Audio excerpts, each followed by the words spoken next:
नम्र लोक पृथ्वी के अधिकारी होंगे.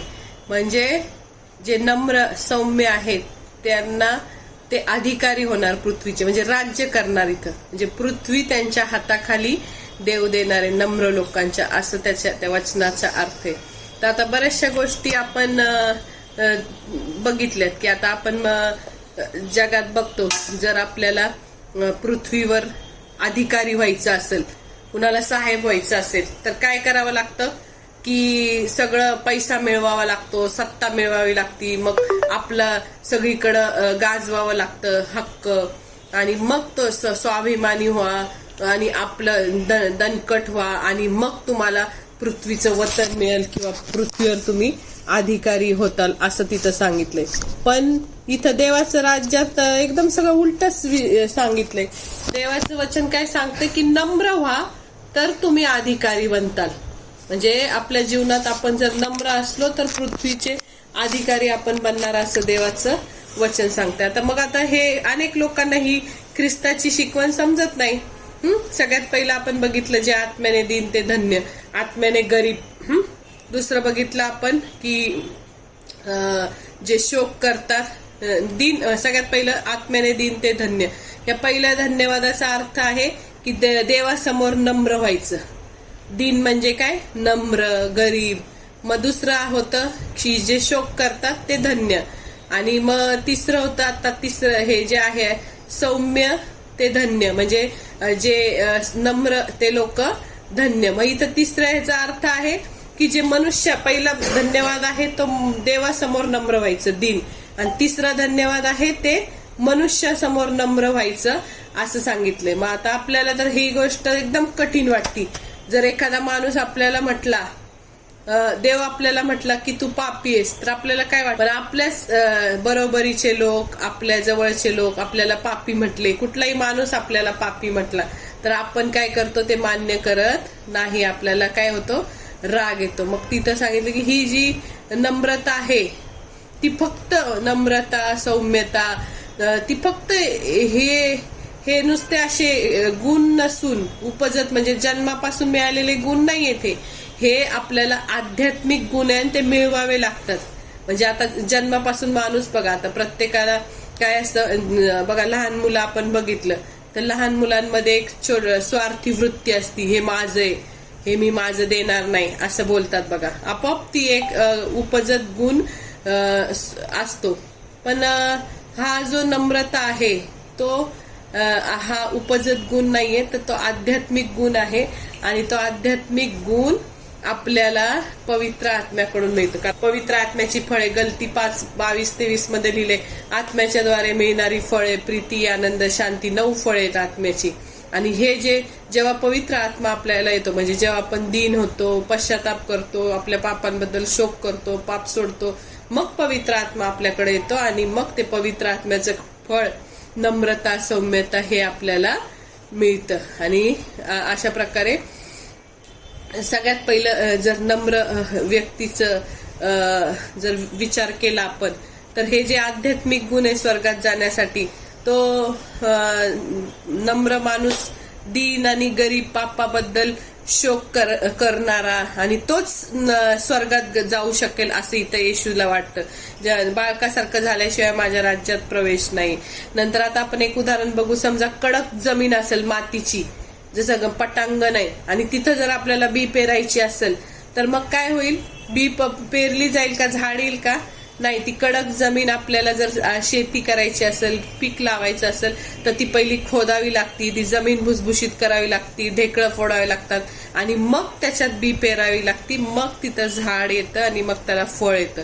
मग जर तसंच आपलं अंतःकरण कठोर, कठीण असेल, तर आपल्यात तिथं फळ येणार का? नाही.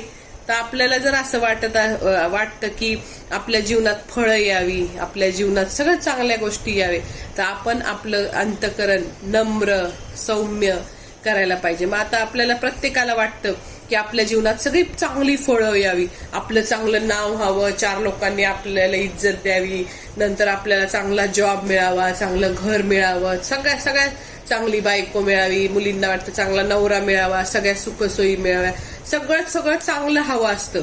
आणि मग अनेक लोक काय करतात, ते मिळवण्यासाठी खूप कष्ट करतात, इतके कष्ट करतात आणि बऱ्याच वेळेस ते काय होतात, अपयशी होतात. मग ते अपयशी का होतात, त्याच्या मागे बायबलचं कारण आहे की बायबल सांगतं प्रत्येक उत्तम देणगी आणि प्रत्येक दान हे वरून आहे. म्हणजे जेवढ्या चांगल्या गोष्टी आपल्या जीवनात ज्या दिलेल्या आहेत त्या सगळ्या देवाकडून दिलेल्या आहेत. कारण इथं सांगितलंय जोपर्यंत यहोवा देत नाही तोपर्यंत ते आपल्याला मिळत नाही. आणि मग जर देव आपल्याला, नीतिसूत्रामध्ये असं लिहिलेलं की जर आपल्याला देव हे सगळं समृद्धी देतो तर तिच्या बरोबर तो कष्ट देत नाही असं सांगितले. मग तिथं तो जर आपल्याला सगळं देतो, मग आपण अपयशी काय होतो, तर आपल्या जीवनात नम्रता नसती. आपण कुणाला तरी नाही का राग धरलेला असतो, वेगवेगळ्या गोष्टी आपल्या जीवनात असतात. मग जर जोपर्यंत आपण नम्र होत नाही पूर्ण, तोपर्यंत आपल्या जीवनात फळं येऊ शकत नाही. जर फळ पाहिजे असेल तर ती कडक जमीन काय करायची, भुसभुशीत करायची, सॉफ्ट करायची, तरच ते फळ त्याच्यामध्ये पीक त्याच्यात रुजतं, मग त्याच्यातून झाड येतं, झाडाला काय येतं, फळ येतं. मग आता इथं सांगितलं की जोपर्यंत आपण, आपल्याला उपदेशक मध्ये असं लिहिलेलं आहे, हे तरुण आपल्या तू तारुण्याच्या दिवसात खा पी मजा कर, पण ह्या सगळ्या गोष्टीचा हिशोब तुला नंतर द्यायचा आहे, हे लक्षात ठेव. मग आता जर आपल्याला हे हिशोब द्यायचा आहे तर मग आपण काय नम्र असलं तर अशा गोष्टी, चुकीच्या गोष्टी करू शकतो का, नाही. जर जेव्हा नम्र होण्यासाठी सगळ्यात पहिला गुण आहे तो म्हणजे स्वतःला शून्य करायचं. म्हणजे मी, माझं, मी केलं, मी करणार, हे काहीच गोष्टी आपल्यामध्ये नसाव्या. मग आता तिथं चांगल्या गोष्टी आपण त्यासाठी स्वतःच्या मनाला आध्यात्मिक गुण कसा घ्यायचा आपल्यामध्ये, मग त्यासाठी काय करावं लागतं, आपल्या इच्छा माराव्या लागतात. आपल्या डोळ्याला जे बघावंसं वाटतं ते बघायचं नाही, आपल्या कानाला जे ऐकूशी वाटतं ते ऐकायचं नाही, आपल्या मनाला पूर्णपणे देवा पुढे समर्पित करायचं. म्हणजे आपलं कान, आपले डोळे, आपलं तोंड, हे सगळं देवाला जेव्हा आपण समर्पित करू तेव्हा ते गुण आपल्यामध्ये आपोआप रुजवायला सुरुवात होते. आपण काय करतो, डोळ्यांनी अनेक सगळ्या चुकीच्या गोष्टी बघतो, कानाने अनेक चुकीच्या गोष्टी ऐकतो, नंतर तोंडाने अनेक चुकीच्या गोष्टी बोलतो. म्हणजे परमेश्वराला त्या गोष्टी आवडत नाही. मग आपण पूर्ण आपल्या तिन्ही ह्या अवयवांचं समर्पण देवाला केलं तेव्हाच आपलं रूपांतर होऊन आपण काय करू शकतो, नम्र व्यक्ती होऊ शकतो. आणि इथं सांगितलं की नम्र व्यक्ती जेव्हा असतो एखादा, तेव्हा तो आपल्या स्वभावाने अनेकांची मने जिंकतो. आणि मग त्याच्यामध्ये इथं सांगितलं की जर आपण आपल्या नातेवाईकात काम करत असू, नातेवाईकात असू किंवा आपल्या जॉबवर काम करत असू आणि तिथं मोठी भांडणं झाली कुणाची, तर ते भांडणं झाली तर काय करतो तो नम्र माणूस, उलट भांडतो का, हा तू तसा मी तसं, असं जाऊन भांडतो का तावातावानी, नाही. जो नम्र व्यक्ती असतो तो काय करतो, शांत बसतो, चांगला वागतो आणि ती परिस्थिती जिंकून घेतो. आणि मग समोरच्यावर अधिकार फक्त नम्रतेच्या स्वभावानेच आपल्याला मिळू शकतो. म्हणून इथं लिहिलेले की नम्र व्यक्ती पृथ्वी के अधिकारी होंगे. म्हणजे जर येशू स्वतः नम्रतेने चालला आणि तोच स्वभाव त्याला असं वाटतं की आपल्यात पण असावा, असं त्याला वाटतं. त्याला माहिती आहे, त्यांनी शिष्यांचे पाय धुतले, त्यांनी अनेक चांगल्या गोष्टी केल्या, त्यांनी बिलकुल कधी डगमगला नाही. त्यांनी असं तो म्हटला का मी एवढा जिवंत देवाचा मुलगा आहे, सगळं सूर्य चंद्र तारे समुद्र आकाश मी बनवलंय आणि मी कशाला काहीच्या गोठ्यात घाणीत जन्माला येऊ, असं तो काय म्हटला का, नाही. तर तो स्वतः नम्रतेने चालला आणि त्याचा स्वभाव आपल्यात असावा असं त्याला वाटतं. की नम्र व्यक्ती हा काय करतो, नेहमी कधी त्याला अडचण पडली तर दुसऱ्याला मदत मागतो. म्हणजे आपण कुठल्याही गोष्टीचं जर आपल्याला येत नसेल तर आपण त्याच्यात नाहीये मास्टर, आपण थोडं कमकुवत आहे हे तो मान्य करतो. पण इतर गर्विष्ठ लोक काय करतात, इतरांना कधीच मदत मागत नाही. म्हणजे नम्र माणसाचं वैशिष्ट्य काय इथं सांगितलंय की तो ज्या वेळेस गरज असेल तेव्हा इतरांना मदत मागतो. मग कुठलीही गोष्ट त्याच्या जीवनात चांगली झाली की तो स्वतःला श्रेय घेत नाही की मी माझ्या मी खूप कष्ट केले म्हणून मी चांगले मार्क पडवले, मी खूप इंटरव्ह्यूची तयारी केली म्हणून मला चांगली नोकरी मिळाली, किंवा मी खूप डॉक्टरचा अभ्यास केला म्हणून मी डॉक्टर झालो. अशा अनेक गोष्टी ते असे बोलत नाही. ते सगळं श्रेय स्वतःला कधीच घेत नाही.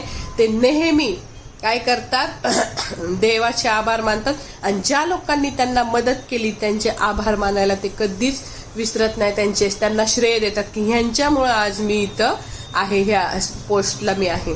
नंतर नम्र लोक काय करतात, पटकन क्षमा करतात. आता जर एखादे भांडणं झाले आणि तेच धरून बसत नाही आणि लगेच दुखावले जात नाही, क्षमा करतात आणि अजून काय करतात, धीर धरतात. कधी कधी नम्र लोकांना खूप वेदना सहन कराव्या लागतात. एखाद्या ऑफिसमध्ये एखाद्या नम्र व्यक्तीला खूप छळलं जातं, पण तो काय करतो, देवाकडे बघून तो नम्र राहतो, उद्धट बोलत नाही, चांगलं वागतो आणि त्या वेदना काय करतो, भोगत राहतो. परत नम्र व्यक्ती तो शांतता प्रिय असतो.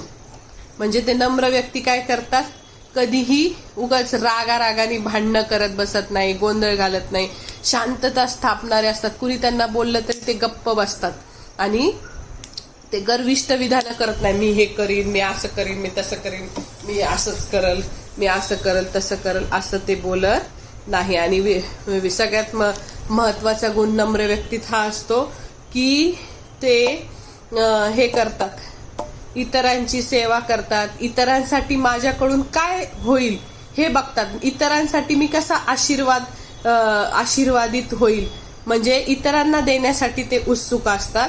आणि दुसरं एक गोष्ट आहे की जर त्यांच्याकडून एखादी चूक झाली तर ते काय करतात, नम्र व्यक्ती स्वतःहून जातात आणि त्या माणसाला काय करतात, क्षमा मागतात. माझ्याकडून ही चूक झाली बरं का, मला क्षमा करा, मला माफ करा, असं ते सांगतात. आणि सगळ्यात अजून सांगितलंय की नम्र व्यक्ती हे स्वतःचा फायदा पाहत नाही. म्हणजे जगात आपण बघतो अनेक लोक काय करतात, स्वतःचा फायदा कसा काढता येईल, माझं ह्याच्यातून काय प्रॉफिट होईल, हे बघतात. प्रत्येक गोष्टी ते तुलना पैशाशी करतात. पण जो नम्र व्यक्ती असतो तो कधीच स्वतःचा फायदा, स्वतःचे हक्क, माझा हक्क आहे तो, मी ते घेणार, माझी हे, असं ते म्हणत नाही. ते काय करतात, कधी स्वतःचा हक्क पाहत नाही, कधी स्वतःचा फायदा पाहत नाही. इतरांनी अन्याय केला, काही बोलले तरी ते काय करतात, शांतच बसतात. आणि त्यांचा अपमान झाला तरी ते मान सन्मानाची पर्वा करत नाही की बघा माझा एवढ्या लोकात अपमान झाला, त्यांना काही वाटत नाही. झाला अपमान, झाला. आणि ते सबबी पण सांगत नाही की बघा हे असं झालं म्हणून असं झालं, ते काही त्याचे कारण सांगत नाही. आणि नम्र व्यक्ती सूड उगवत नाही. सगळ्यात महत्वाचं, सूड उगवायचं नाही की ह्यानी मला ह्या वेळेस हे केलेलं म्हणून मी आता तसंच करणार. मग नम्र व्यक्ती सूड उगवत नाही आणि तो नेहमी शिकण्यास तयार असतो. एखादी गोष्ट त्याला येत नाही ना, तो तयार असतो. मग गर्विष्ठ माणूस म्हणतो नाही मला येतं, मी शहाणा आहे, माझ्यासारखं शहाणं कुणीच नाहीये, असं त्याला वाटत असतं. आणि अशा प्रकारे तो काय करतो, नम्र व्यक्ती चांगला वागतो. आणि मग त्याच्यासाठी सलीम खान यांनी एक उदाहरण सांगितलं, मी ते सांगते. की त्यांनी एक उदाहरण सांगितलं की ते म्हटले की मी काय करतो, माझ्याकडे जेव्हा एखादी स्त्री येते किंवा एखादा पुरुष येतो आणि त्याची काहीतरी समस्या असेल मोठी, तर तेव्हा त्यांनी मला समस्या सांगितली की मी त्यांना सांगतो, पहिलं मी त्यांना काहीच प्रार्थना करत नाही, त्यांच्यासाठी काही विचारत नाही. फक्त ते म्हणतात की तुमचं तुमच्या नातेवाईकात, मित्रपरिवारात, समाजात, शेजारी पाजारी, ऑफिस यामध्ये कुणाशी संबंध तुटलेले आहेत, कुणाबरोबर तुमचे संबंध काय झालेले आहेत, तुटलेले आहेत, हे मला सांगा. मग ते लोक सांगतात की हा, एखादी बाई सांगते हा मेरे सास के साथ मेरा नहीं जमता, मैं उससे 10 साल हो गई बात नहीं करती.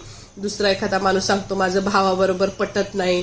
तिसरा एखादा माणूस सांगतो की माझ्या ऑफिसमध्ये माझ्या बॉस बरोबर पटत नाही.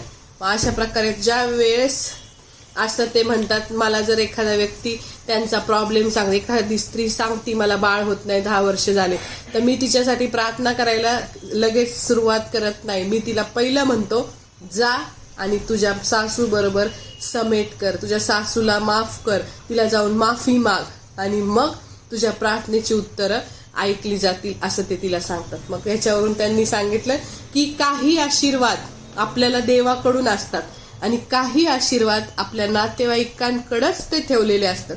जोपर्यंत आपण त्यांना रिस्पेक्ट देणार नाही, त्यांच्याबरोबर चांगली नातेसंबंध जुळवणार नाही, तोपर्यंत ते आशीर्वाद आपले मोकळे होत नाही. म्हणजे अर्ध्या 5 आज्ञा देवाकडून मिळवण्याचे आशीर्वाद, अर्ध्या 5 आज्ञा मनुष्याकडून मिळवायचे आशीर्वाद.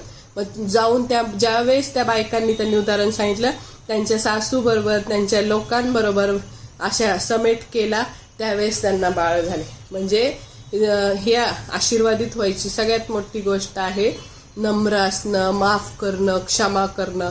नम्र व्यक्तीच दुसऱ्याला काय करू शकतो, क्षमा करू शकतो.